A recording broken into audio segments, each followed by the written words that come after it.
isso, ungindo sobre o enfermo em nome do Senhor, e a oração da fé salvará o doente, o Senhor o levantará. Se houver cometido pecado, serão perdoados. Isso está na Bíblia, são promessas. Jesus fala também: e colocarão as mãos sobre os enfermos, né? Em meu nome expulsarão demônios, falarão novas línguas, né? E colocarão as mãos sobre o doente e os curará. Então tudo isso aí são promessas do Senhor para nossas vidas. Agora, cada igreja, os ministérios, o dom, ele é fornecido a cada um segundo a fé. Segundo a fé. Cada igreja tem o seu chamado, tem o seu ministério, tem o seu dom, tá? Oxalá que todas as igrejas fossem completas, que tivesse o dom da fé, o dom da cura, enfim, os 9 dons que a Bíblia nos apresenta, tá? Enfim, mas nem todos têm tido esse chamado, ou seja, essa capacidade para trazer uma revelação, eu digo revelação de Deus, tá? Não é essa, é o que nós estamos vendo, não falando mal, tá? Do corpo, do ministério das igrejas em geral, mas eu vejo tanta revelação, tantas revelações, que não dá nem tempo de cumprir, porque é um em cima da outra e você fica perdido. Pois bem, então cada um tem o seu próprio dom, tá? Agora, eu quero afirmar para os irmãos uma coisa: aqui na Igreja Corrista, Deus tem nos presenteado com um desses dons, tá? Ou alguns desses dons. Nós temos o dom da revelação, o dom da profecia. Amém ou não, amém? Amém. Nós temos esse dom, o dom da revelação, o dom da profecia. O que mais? O dom da cura. Existe também o milagre, a operação de maravilhas, que é milagres. Então nós precisamos, diz Paulo, procurar os melhores dons. E ele diz assim, principalmente o dom de profetizar. Porque imagine aí o dom de profetizar, se você for levar a sério, profetizando a palavra do Senhor, o profeta trazendo a profecia, irmãos, é o próprio Deus falando conosco através do dom. Isso é uma maravilha, aleluia. Porque quem somos nós? Abraão falou: quem sou eu? Davi também falou: quem sou eu? Se humilhou diante do Senhor. Feche, por favor, a porta para diminuir o barulho. Aí diminuiu bastante, né? Glória a Deus, 50% do barulho, né? Então presta atenção. Então nós recebemos este dom. Então nós precisamos usar esse dom, explorar esse dom, para edificar a igreja, para edificar o corpo de Cristo aqui nesta terra. Nós somos o corpo, cada um individualmente pertence, tá, a esse corpo. Nós somos os membros que pertencemos a esse corpo, melhor dizendo. Cada um tem uma função, cada um exerce, tá, um membro desse corpo. Mão, pé, né, orelhas, boca e assim vai, né? Os dedos, desde o maior ao menor, tá? Os joelhos. Para que servem os joelhos, né? Se tratando sobre corpo da igreja do Senhor Jesus, para que servem os joelhos? Tá? Entender o quê? né, ajoelhar. Ajoelhar para quê? Para orar, para interceder pela igreja, para interceder pelo povo de Deus. A boca para profetizar, né, para louvar também, para profetizar, eu digo a palavra do Senhor, ok? Pregar a palavra do Senhor, tá? Os ouvidos e assim por diante. Cada membro do nosso corpo tem uma função, ou seja, do corpo do Senhor tem uma função, e você faz parte desse corpo, e você precisa descobrir que parte desse corpo você é. Será que você já procurou saber que parte que você é? Se você é os joelhos, se você é boca, nariz, mãos, tá? As mãos que leva a fazer aos serviços materiais.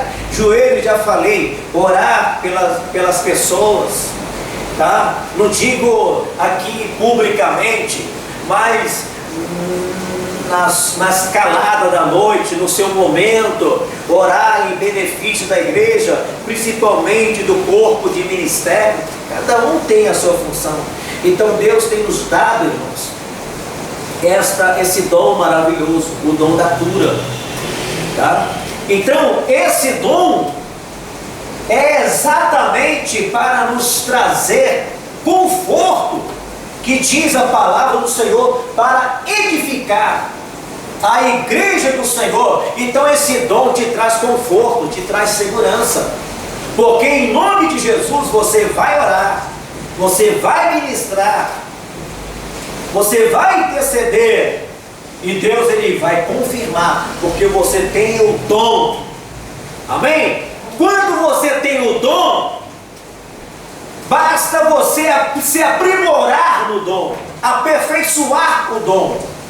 É necessário que você venha se aperfeiçoar o dom, estar orando um pouco mais, conhecendo a palavra de Deus, ok? Abrindo mais o coração.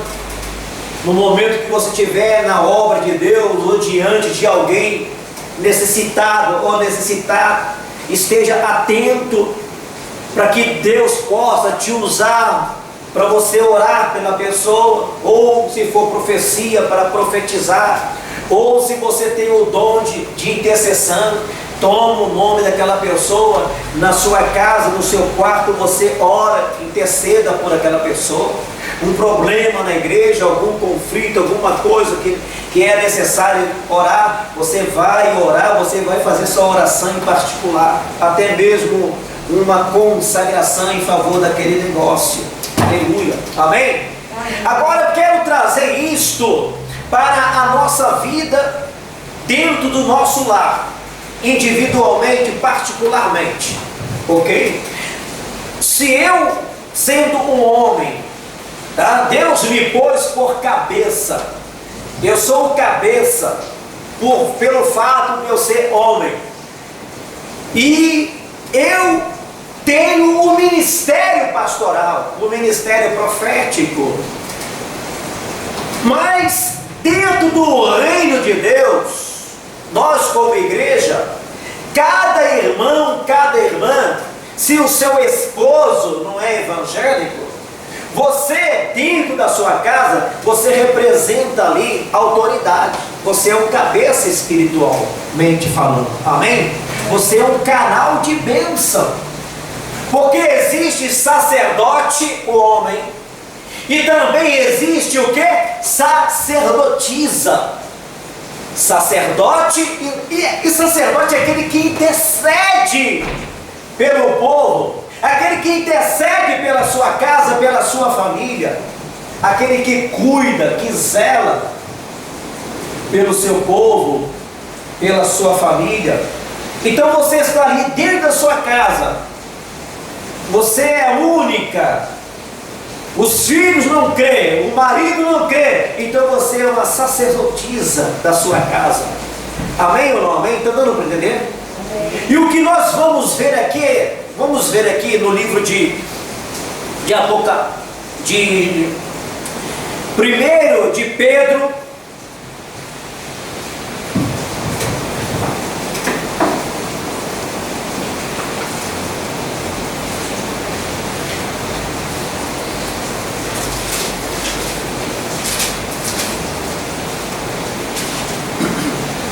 1 de Pedro, capítulo 2. Quem encontrou pode ler para mim? Versículo 9.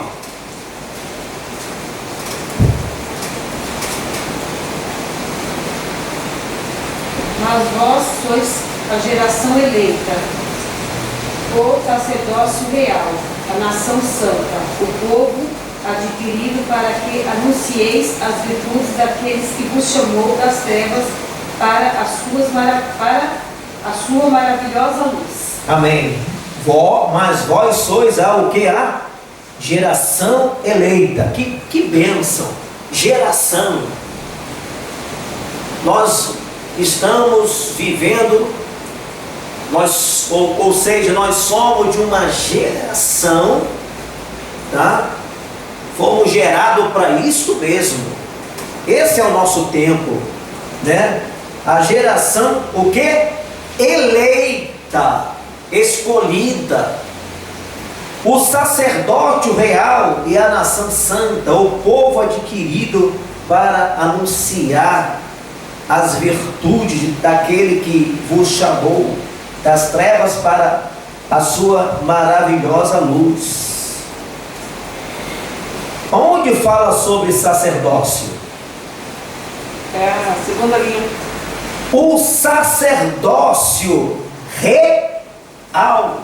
Nós temos um rei, nós pertencemos a um reino, sacerdote real. Não é um reino material, corrupto, né? Mas é um reino santo, um reino em que o próprio Espírito Santo, Senhor Jesus Cristo, Ele domina, Ele governa, aleluia. Olha que bênção. Quando você lê a palavra do Senhor com atenção, e que você se procura se enquadrar na palavra, esta palavra de respeito a nós, de início, ele fala, né? A geração eleita. Eu pertenço a esta geração, é a minha geração, é o meu tempo, é a minha época. E nós fomos chamados, aleluia, para o sacerdócio. Oh, irmão, quer coisa melhor do que isto? E isto, quando você medita, isso te traz um conhecimento tão grande que emite a você segurança. Puxa vida, né? Olha o que eu represento aqui nesta terra.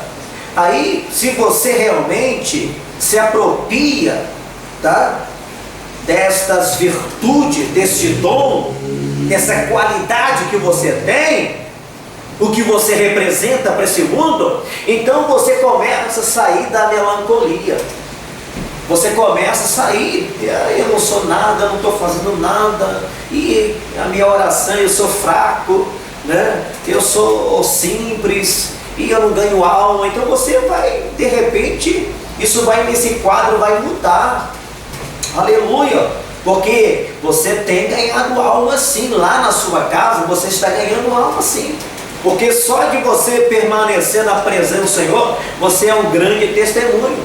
Porque ali o povo vê, ouve você orar, o povo vê você lendo a Bíblia dentro da sua casa, os vizinhos, quando você passa, as pessoas falam, aquela senhora ali evangélica.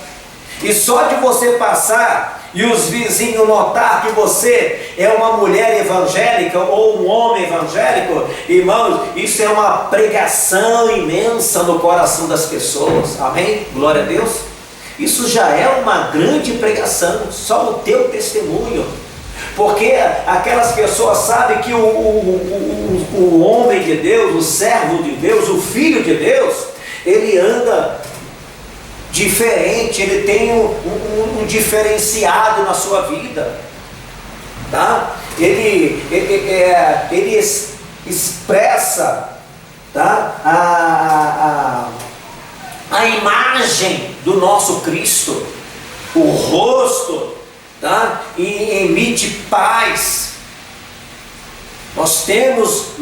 Nós temos esta aparência com Jesus, esta serenidade no rosto, e as pessoas percebem isso.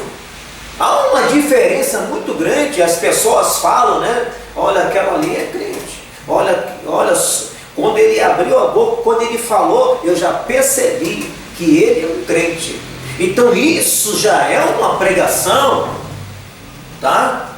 Você já está ali com a sua presença no meio daquele povo, dentro da sua casa, para a vizinhança, sei lá onde for, dentro do seu serviço.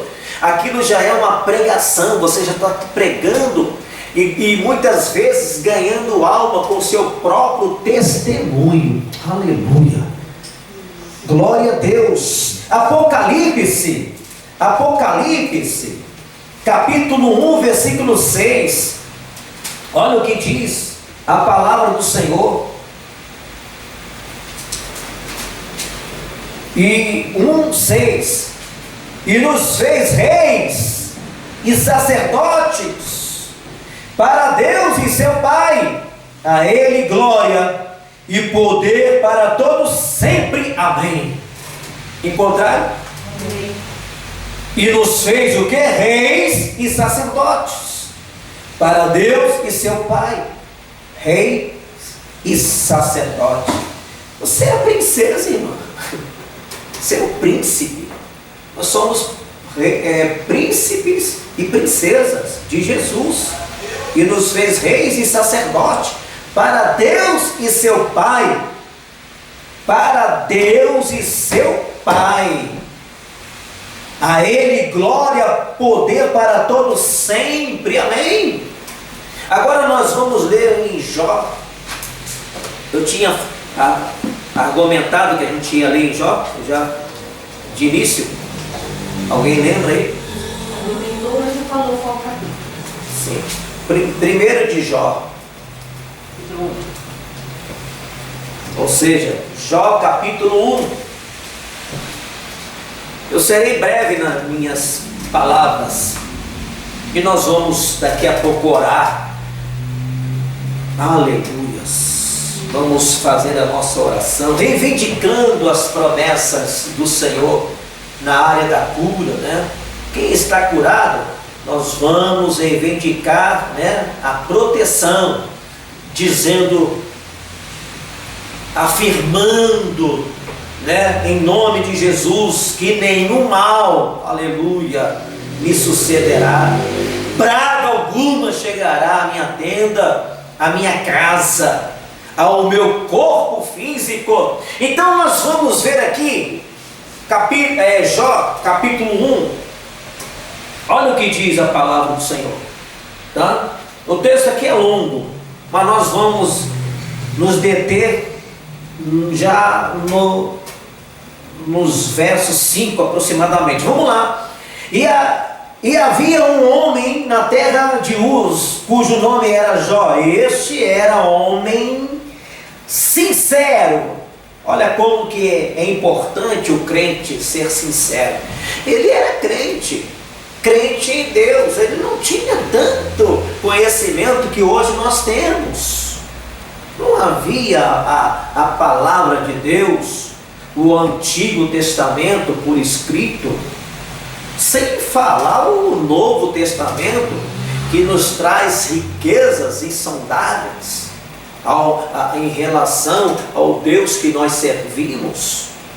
Mas ele era crente em Deus, ele fazia diferença, ele andava em sinceridade, em santidade.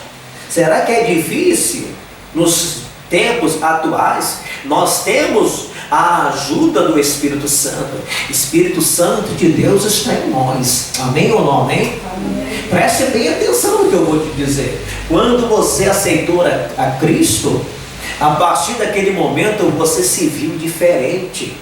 Os teus pensamentos mudaram. Agora cá para nós, tá? Cá para nós, aqui entre nós. Só que as nossas atitudes ainda deixam um pouco a desejar. porque nos falta muitas vezes, tá? Uma comunhão com o nosso Pai, um conhecimento, uma intimidade com Deus, porque isso que nos trará temor diante do Senhor. Mas a nossa mente mudou, foi uma mudança radical. Você começou a entender, discernir a mão esquerda da mão direita. Você sabe o que é pecado, o que é nocivo, e quando se pratica, a gente fica inquieto, sem paz. A gente fica, enquanto nós não acertar, nós não voltarmos atrás para acertar, você fica inquieto, a mente, o Espírito Santo, ele fica não te massacrando, mas ele fica te lembrando, olha, você precisa voltar lá para se consertar, na presença do Pai. Então você tem a mente mudada, a sua mente está mudada. Por isso que Paulo fala, transformai-vos pela renovação da vossa mente. A minha mente mudou, agora eu tenho que mudar também as minhas atitudes. Amém, amém ou não amém? E Jó, ele era um homem, né? Esse era um homem sincero, reto, temente a Deus. Temente a Deus de que forma? Desviando-se do mal. Quantos falam que eu temo a Deus e continua, né? Continua na mesmice, não muda? Como que eu posso dizer que eu temo a Deus? Se aquilo que é óbvio, eu não deixo de fazer, como é que eu posso dizer? Eu temo a Deus e passo a perna de um, passo a perna de outro, né? E um monte de problemas, um monte de coisas, e um monte de defeitos, e quando você erra por ignorância, é uma coisa, mas tem pessoa que parece na maldade, não muda, a pessoa fala, não muda. Isso aí é falta de caráter, de temor. Mas Jó temia a Deus, o quê? Desviando. Como que eu posso dizer que eu temo a Deus se eu não me desvio? Eu preciso me desviar do mal, porque isto me traz garantia que eu temo a Deus. Eu não preciso abrir a boca e dizer eu temo a Deus. Eu temo a Deus com as minhas atitudes. Então vamos lá. E nasceram-lhe 7 filhos e 3 filhas. E eram o seu gado 7.000 ovelhas, 3.000 camelos e 500 juntas de bois e 500 jumentas. Era também muitíssima a gente ao seu serviço, de maneira que este homem era maior do que todos os dos Oriente. E iam seus filhos e faziam banquetes em casa de cada um de seus dias, do seu dia. E enviavam e convidavam aos seus 3 e suas 3 irmãs, e comeram e beberam com eles. Sucedia, pois, que, tendo decorrido o turno de dias de seus banquetes, enviava Jó e os santificava, e se levantava de madrugada e oferecia holocausto segundo o número de todos eles, porque dizia Jó: porventura pecaram meus filhos e blasfemavam de Deus no seu coração. Assim o fazia Jó continuamente. O que Jó representa aqui nesta último versículo? Jó era um sacerdote de Deus. Amém? Aqui ele exercia o seu ministério sacerdotal. Conforme eu falei, tá? Todo homem é um sacerdote dentro da sua casa. Todo homem que teme a Deus. Se você tem o seu esposo, aí né? Ele não é evangélico, então você é uma sacerdotisa, você vai exercer o teu papel. Agora, quando ele se converter, ele será o cabeça, ele já é o cabeça, tá? Como pai, como marido, como homem, ele é o cabeça. Mas se tratando de vida espiritual, comunhão com Deus, compromisso com Deus, você é o cabeça espiritualmente falando, até que ele se converta e que o cajado seja passado definitivamente para ele. Aleluia. Enquanto e no momento que os filhos de Jó, tá? No seu turno, eles faziam seus banquetes, convidavam as suas 3 irmãs, eram 7 homens, 3 mulheres, e eu acredito que todos eles eram casados, todos eles tinham seus filhos. Os homens tinham as suas esposas, as mulheres, as filhas de Jó, tinham seus maridos, tinham seus filhos. Então, quando ele se reunia na casa do irmão mais velho, provavelmente ele se reunia no momento do seu aniversário e fazia banquete durante dias. A palavra do Senhor nos revela, tá? Quantos dias? Não revela necessariamente, mas diz, versículo 5: sucedia, pois, que tendo decorrido o turno de dias de seus banquetes, enviava a Jó e os santificava. Quando percorria os dias de banquete, 1, 2, 3, 4, 5, uma semana, 2 semanas, não sei, 3 semanas de banquete, banqueteando, né? Eles retornavam, provavelmente cada um ia para sua casa, terminava aquele banquete, aí voltava, vamos banquetear. Os empregados já tinham os bezerros, né, os bois, tudo cevado ali, trabalhando, preparando o dia todo ali, e chegava o momento do banquete e todo mundo comia, dançava, bebia e tudo mais, e aquilo durava-se dias. Mas no final de tudo aquilo, então Jó sacrificava por cada filho, eram 10 filhos, cada filho Jó sacrificava um animal, dizendo assim, né? De repente, no momento da sua festividade, da sua alegria, né? Pode ser que alguém tenha blasfemado de Deus, então eu vou interceder, eu vou sacrificar por cada filho, ou seja, eu vou santificar os meus filhos para Deus, amém? Então você tem a palavra do Senhor lá no livro de Tiago, de Timóteo, tá? Em que fala, no demais, irmãos meus, vamos ver aqui para que eu não venha falhar, lá no livro de Tiago, vamos ver aqui, oração, deprecação, ele fala aqui para interceder, aleluias. Vamos terminar já. Timóteo. Eita Jesus, se tivesse tudo. Primeiro Timóteo, capítulo 2. Encontraram? Digam amém. Amém. Um só deu amém. Irmã Adriana deu amém. Vou repetir. 1 Timóteo, capítulo 2, versículo 1. Admoesto-te, pois, antes de tudo, que se façam deprecações, orações, intercessões e ações de graças por todos os homens.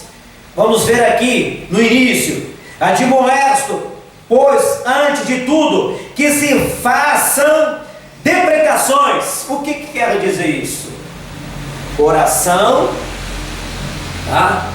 Por alguém que esteja causando pecados, tá? Causando erros, esteja cometendo fraudes e tudo mais, nós devemos orar, pedir a Deus perdão. Senhor, perdoa. É o que precisamos fazer com os nossos filhos. Perdoa, Senhor, tem misericórdia. Jesus, quando foi levado na cruz, 1 e 2 ladrões, um na direita, outro na esquerda, mas ele olhou para aquele povo que ali o levaram a crucificar, a crucificação. E Jesus, antes de morrer, lhe falou assim: olha, Pai, perdoa-os, porque eles não sabem o que faz. Amém? Olha o que Jesus falou: perdoa-os, porque eles não sabem o que faz. Tá? E ali ele falou as últimas palavras e morreu. Vamos ver aqui,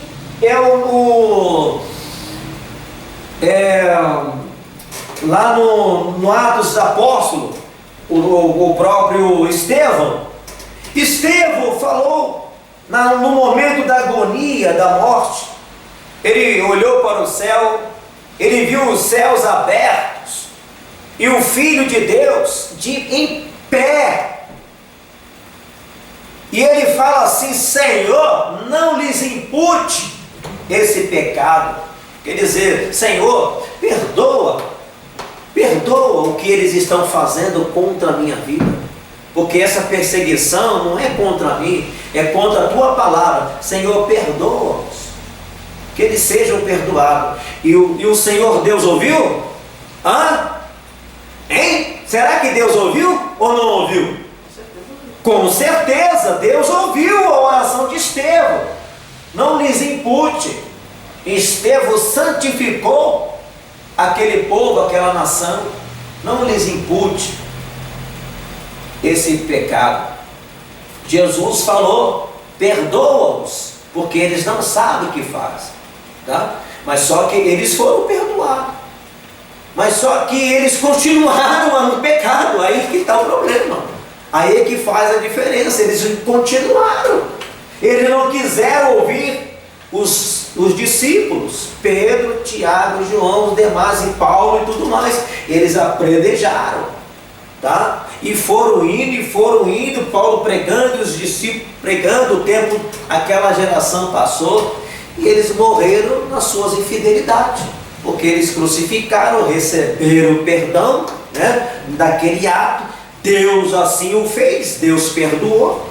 Então, no momento que você ora, irmãos, pode crer que aquele filho, aquela filha, Deus, ele vai perdoar. Ele vai perdoar, tá? Agora, enquanto você for sacerdote ou sacerdotisa, vai orando, ora, vai falando da palavra do Senhor, e vai chegar um momento que o filho ou a filha, o marido, o esposo, sei que for, para quem está com seu esposo não convertido, ou para quem tem a sua esposa não convertida, vai chegar um momento que você, na sua oração, ele vai tomar uma decisão. Agora, se não tomar uma decisão, o problema é dele, o problema é dela, não é mais com você, porque você fez a sua parte. Você o santificou enquanto há vida, mas ele ou ela tem que dar o pontapé. Se quiser realmente a salvação é diferente. Perdoar, Jesus perdoa através da sua oração. Vai perdoando. Senhor, perdoa. Está perdoado. Ele cometeu, ele xingou, ele me bateu, perdoa. Senhor, vai perdoando. Ele vai perdoando pela tua mão, tá? Pelas suas orações. Mas no momento que chegar o momento da pessoa partir e ela não quiser um compromisso, aí é com ela e Deus. Você está livre. Amém? Por isso que Deus, talvez você tenha, provavelmente você tem permitido, tá? Que as orações, ou até mesmo o seu filho, sua esposa, tem percebido que as suas orações, se não fosse, é minha mãe que está orando, porque se não fosse, é minha mãe. Eu acredito que minha mãe está orando. Mãe, você orou por mim esse dia? Porque aconteceu um problema comigo que só Deus mesmo, né? Então chega um momento que a pessoa fala dessa forma. Eu acho graça aqui que tinha algumas situações que eu passava, aí eu chegava perto dela assim, eu falei assim, você orou, né? Aí ela falou assim, eu orei. Eu falei, eu sabia que o teu dedo estava no meio, porque eu sabia que você estava orando, né? Então, tem momento que você percebe, você não se deu mal porque alguém orou por você, não te aconteceu porque alguém orou por você. Então você é sacerdote, você é sacerdotisa. Irmãos, tome isso. Não é isso que eu estou pregando aqui, não é para ficar aqui e acabou, não. Põe isto, que isso venha fazer parte do seu cotidiano. Leve a palavra do Senhor a sério. Leve a sério. Você é um crente em Jesus.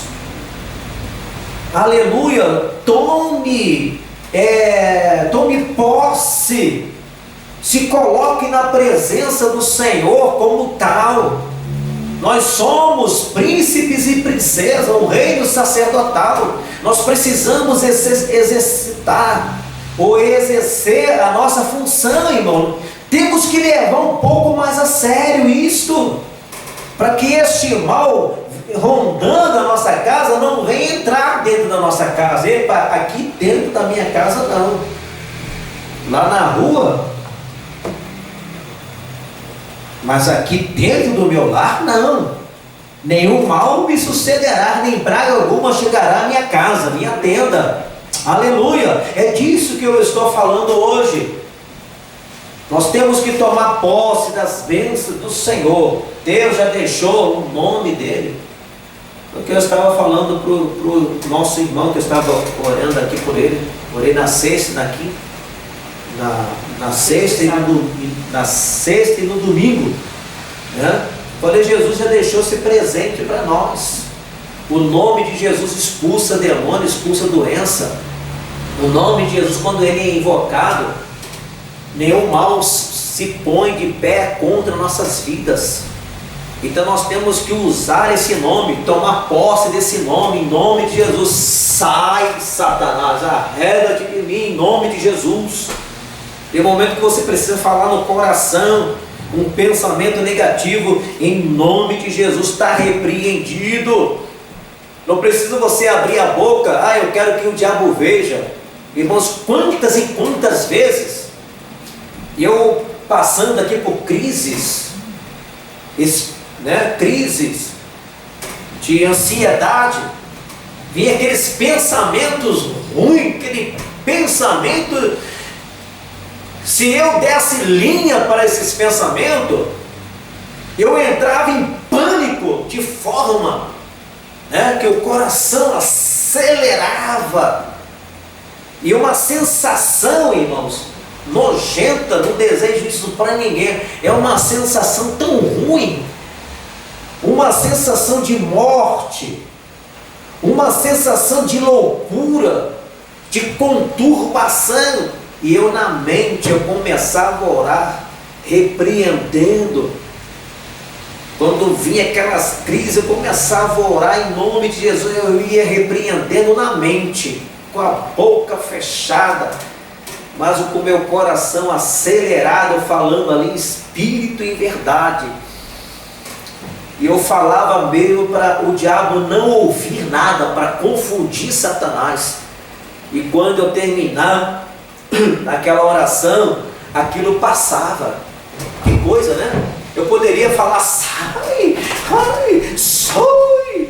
Claro que eu já fiz isso várias vezes, num momento, né? Mas o momento que eu mais orava no coração era o momento que eu mais sentia a paz. Aquilo aliviava, mudava aquela pressão toda, ela saía. né? Por isso que eu vejo que isso não é somente físico, não, é também espiritual. Esse negócio de depressão, síndrome do pânico, tá? Isso é uma guerra espiritual, mental, pensamentos acelerados, e a sua mente está vulnerável a qualquer palavra negativa, porque você está fraco emocionalmente, tá? Você está debilitado emocionalmente, você está confuso emocionalmente. Aí quando a pessoa está confusa, lembra quando Jesus estava 40 dias e 40 noites sem comer, sem beber? Ele estava fisicamente fraco. O diabo se aproximou porque ele estava fraco. Satanás achou que na fraqueza física como homem haveria de derrubá-lo, porque ele está fraco mentalmente, fisicamente ele está fraco. E agora vai chegar um momento que eu vou confundi-lo, eu vou colocar dúvida, conforme eu fiz com Adão e Eva, com Eva principalmente. E é isso que ele quis fazer com Jesus.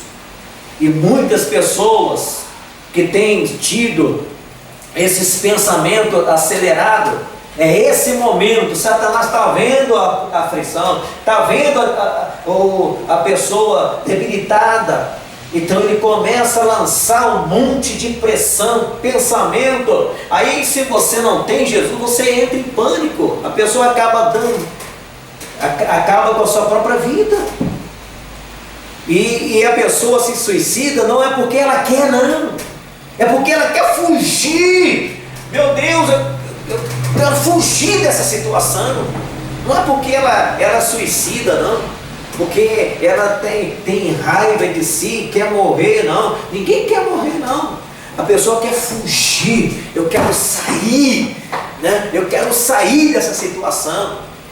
Aí ela vê, a única saída é morrer. Eu quero morrer, então aí pronto, acaba tendo força para tirar a sua própria vida. Mas preste atenção, eu quero finalizar esta palavra com bênção. Aleluias. Eu quero finalizar a palavra do Senhor nesta noite com segurança para o teu coração. Você faz parte de um reino. Aleluia. Diz a palavra do Senhor: nenhum mal me sucederá, nem praga alguma chegará à minha tenda. Aleluia. Se segure nesta palavra, minha irmã. Tome esta palavra como bênção, segurança para a tua vida, para o teu lar. A pandemia, tá? Ela vai rodeando, vai fazendo um caracol assim, ó, perto de você, ó, até se aproximar do teu corpo. E antes que isso aconteça, você tem que ter olhos espirituais. Para trás de mim, Satanás, em nome de Jesus. Amém ou não amém? E com isso nós vamos tomar posse da bênção, tomar posse da vitória. Em nome de Jesus.